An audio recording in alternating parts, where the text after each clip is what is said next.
Don't confuse silence with work ethic. I'm a boss, making decisions my first fetish. The verse cherished is perfect, that's a reverse blemish. I dropped it, connected the block, learn Tetris. This is the Sorry It's True podcast. Welcome to the house of and shout out to the members. Yes, sir. What's good, y'all? How y'all feeling? How was y'all weekend? We back with the Sorry It's True podcast. It's your boy ARP. We're here to rock out. We got a nice little interesting topic to get into, but give me a second. So when was the last live we did? It was probably like Thursday or Friday. Since then, I think I uploaded 2 members only videos for y'all. Okay. We dropped one about the Averb and Hitman Holla situation, and I dropped another one, I think yesterday. Topic on should easy to block captain return to URL.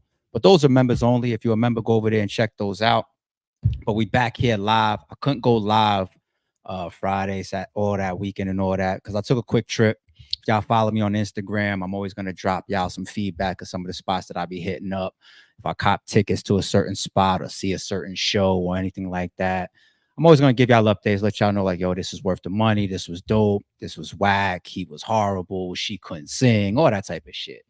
So I'll give some updates on my Instagram over the next upcoming days. I got some new pickups I'm going to put on my Instagram. I saw Chris Tucker. I saw him before, but I saw him Saturday night. Yeah, I'll drop a little bit of like a mini recap and some footage of him on stage on my Instagram. But yeah, that's where I've been when it comes to going live. But we here. I appreciate everybody tuning in. This was a very, very interesting one to me. And I felt like, you know what? Let me put my regular rare breed spin on it. All right. You know what I'm saying? Because I feel like the hints are there if you pay attention. And it's always something a little bit deeper to pay attention to when you're talking about smart people, when you're talking about very, very successful people, when you're talking about powerful people, when you're talking about people that have obviously are experienced and have wisdom about moving through the industry. Okay. I'm talking about the 50 cents of the world. You don't just get that type of success tossed in your fucking lap. Sure, you're going to have your opportunities to crack through. And then when you do have the light, what you do with it, how you maintain it for time to come, to your next album, to your next show, to your next moment, to your next single, to your next movie, to your next comedy stand-up, all of that. You know, we've seen a lot of people be given a torch for a second. What they do after that is on them. 50 Cent, mogul, titan, staying power. We don't have to talk about 50 Cent. We all know who he is and what he's done in the industry, right?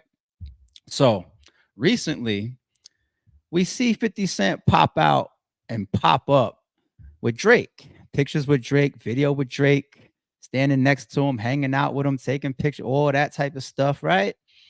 And then, of course, with the whole mist of the biggest news of this world in the hip hop space, right? The biggest news, Kendrick and Drake, people start to ask questions. You know how it goes. We're going to go a little bit deeper than that. Trust me, we're not going to do the surfer level stuff, but people gonna do the questions. Oh, he's with Drake, so he's choosing a side. If you pop out with Kendrick Lamar, even if you're on that stage just hanging out, they're gonna say, "Oh, you chose a side," whether you really was or whether you were just hanging out at the show.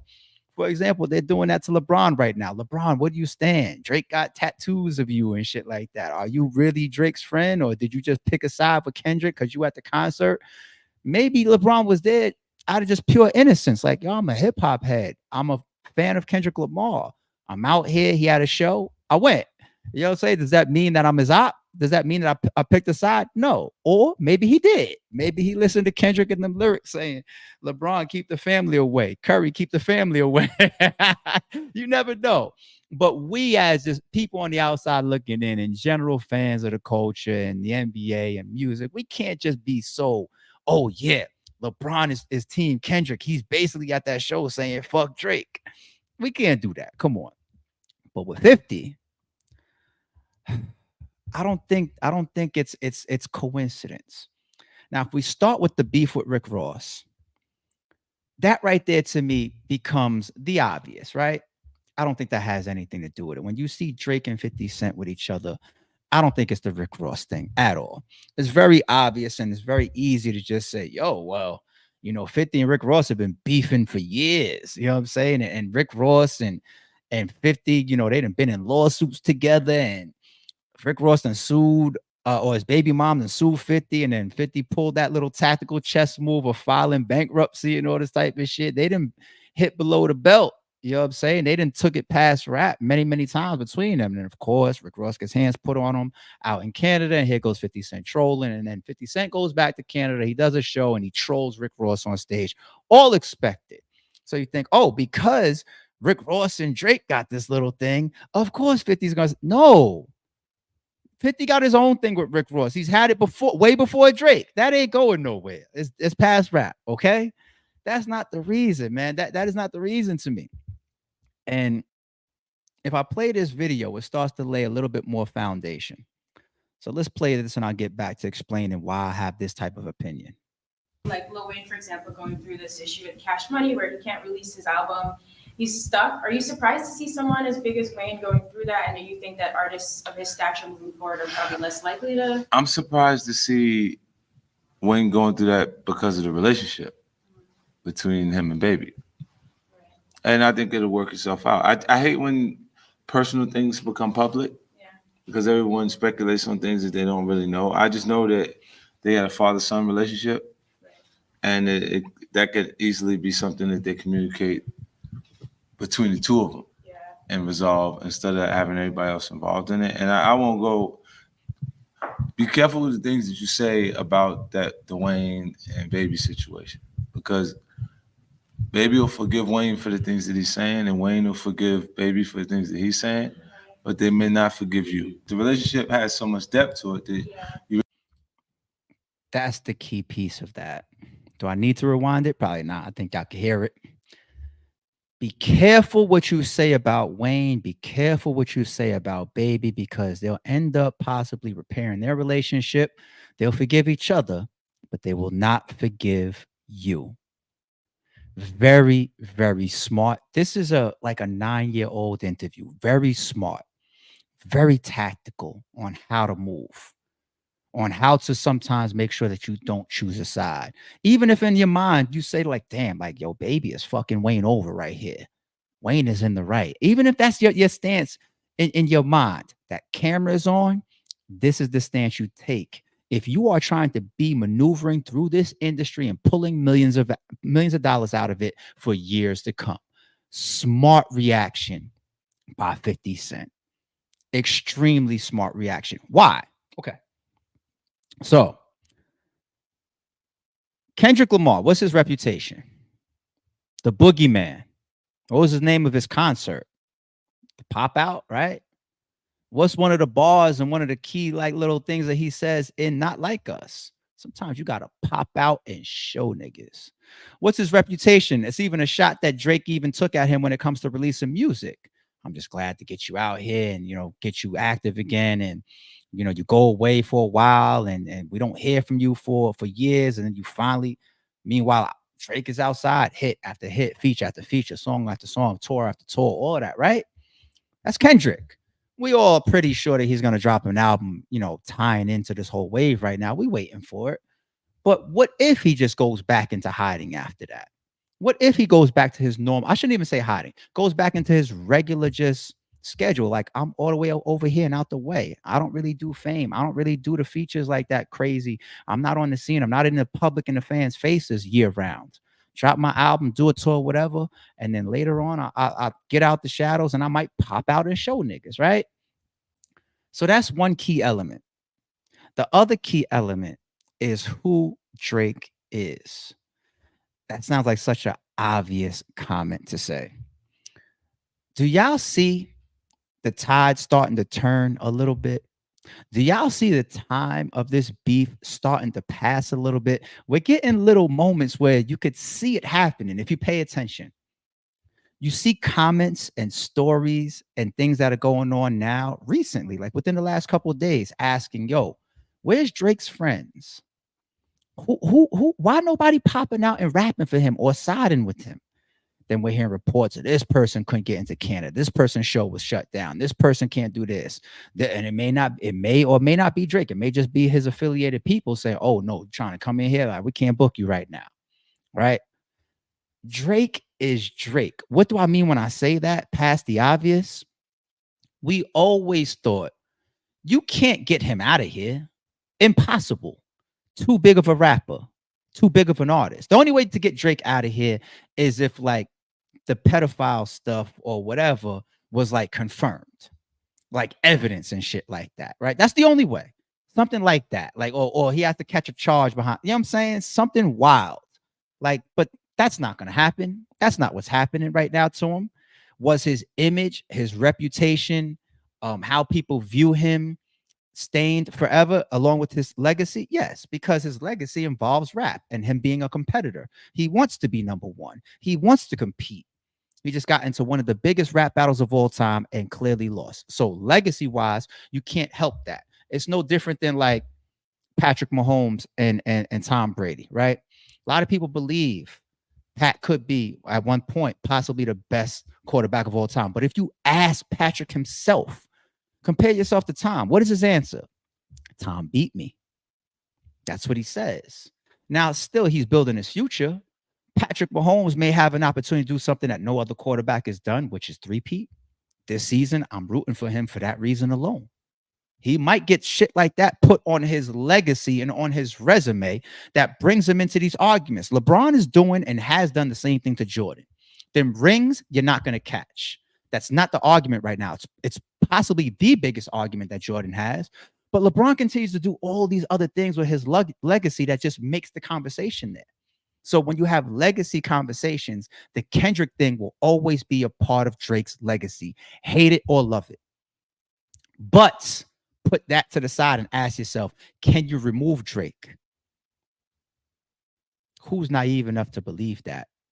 When people start doing the sympathy thing, when they start saying like, yo, where's your friends? You know what saying where your friends is almost like? It's almost like, all right, it's funny to everybody and enjoyable and entertainment to everybody while the person's down there right in front of everybody getting his ass kicked, like in a real fist fight. He's getting his ass kicked. But then when his getting his ass kicked is over, especially when he showed up to fight with heart. He showed up to fight. He didn't run into the person and get scared and the person just jumped on him. He showed up at 3 p.m., walked outside to the schoolyard and said, I'm here to fight. He got his ass whooped, but he showed up like a man to fight. And then once it's over and people are done laughing, they look in the crowd and they're like, oh, there goes his friend right there. He didn't jump in. There goes his other friend right there. He didn't even say nothing. There goes his homegirl right there that he bought a new car for. She didn't say shit. This person over here, he launched that person's career, gave him his first hit or put him on the charts. How come that person didn't jump into the fight to throw a punch or even break it up? Once you get to that level, you are now in the phase where you start to see a tide turn in Drake's favor versus Kendrick. That's not what I'm saying. I'm saying tide turn in a respect of people starting to get over Drake's loss. It's little symbolic stuff like this where you start to see it, right? And that's always the risk for any rapper that has to navigate through this industry and potentially pull shows that people are getting canceled out of and pull money out of this industry. These big heavyweights can block you. These big heavyweights could say, I'm no longer giving you features. These big heavyweights could say nothing, and you still get fucked over. They're affiliates. They're friends. Let's say I start interviewing people. I don't have to speak with Matt Hoffa to say like, yo, I would never interview Charleston White. He doesn't have to speak to me about that. I already make that decision on my own. You violated his child.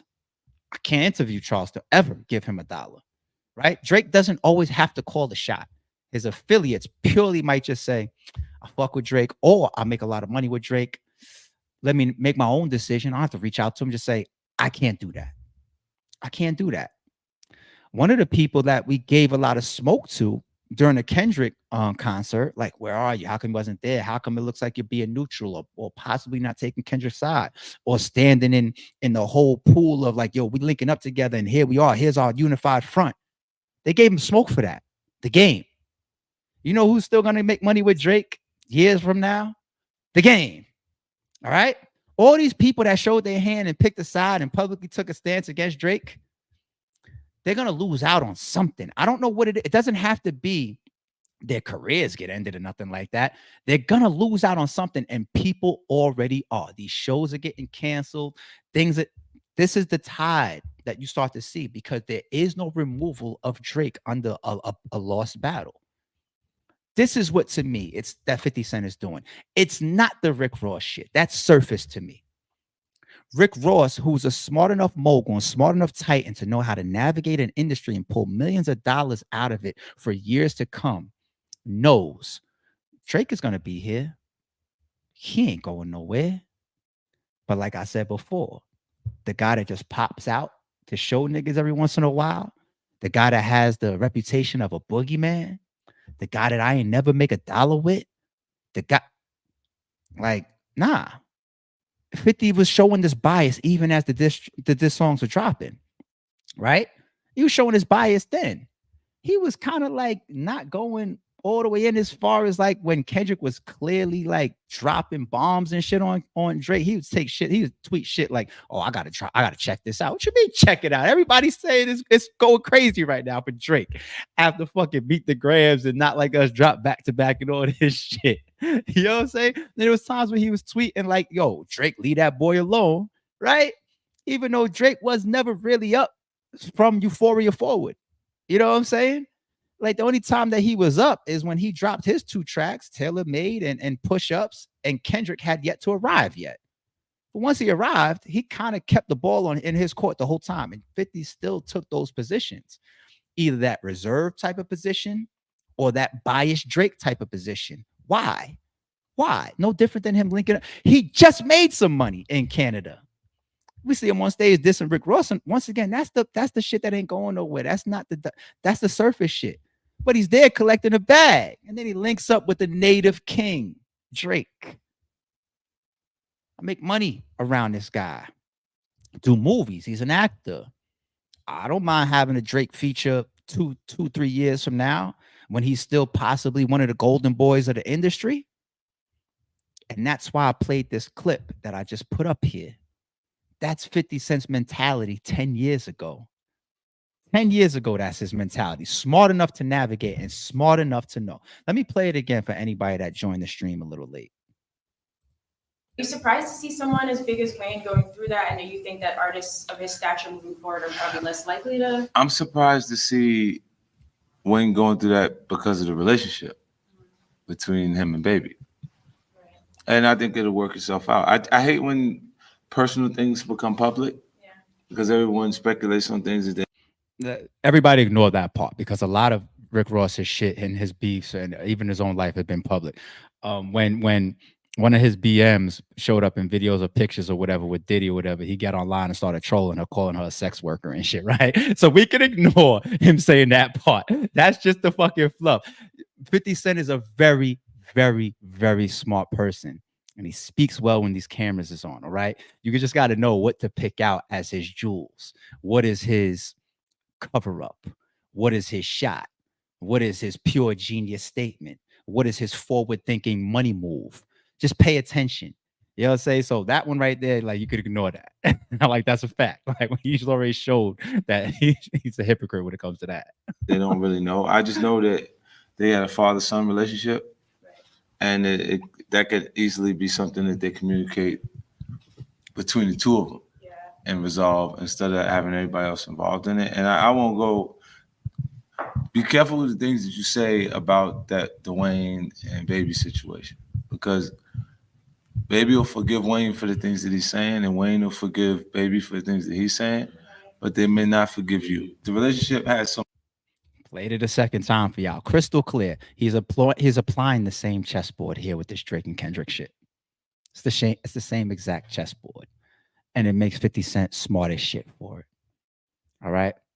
Let alone, it's already shown how petty Drake is. You think he's not Santa Claus right now, taking a list and all this type of shit? Yo, Drake is taking a list. It's a lot of people that'll be affected, whether they know it or not, behind this beef. Now, if you're Drake, if you're 50, if you're Jay-Z, if you're Kendrick, these big titans, you're good regardless. It don't matter what you do, what you say. Dr. Dre could come out on that stage and go, psst, I see dead people, because he's Dr. Dre, right? But the Dr. Dre's of the industry, you could count on one hand, 2 hands maybe. Like you're not Eminem, you're not 50 Cent, you're not Dr. Dre, you're not Eminem or Kendrick Lamar. You're not these titans. All right. The titans are the minority. Everybody else, watch your step. Watch your step. All the way down to podcasters that want to be booking people and shit. Watch your step, because the petty shit is going to spin back your direction. Right? I'm just saying, man. It's like 50 Cent is not stupid. He's not stupid. And it's clearly at play here. I'm not trying to say that genuinely he doesn't have a relationship or a friendship with Drake. Maybe he does, maybe he doesn't. But a lot of people would just take the position of not even showing up with either side, just trying to have like that neutral thing right now, just Homer Simpson into the bush, just until the smoke clears. Anybody that publicly comes out and takes a side with Drake and Kendrick, there's going to be some type of ramification. The fallout, as it continues to span to the people that's not of that level, right? Y'all are gonna get impacted, and some of y'all gonna wish that y'all wasn't cheering too loud or wasn't tweeting or doing this or doing that, because Drake ain't going nowhere, and you already see the climate for him shifting. Not shifting in Kendrick's favor, but just shifting where it's just like, all right, we over it at this point. And the effect is gonna be to come continued for people. All right. Remember, I told you,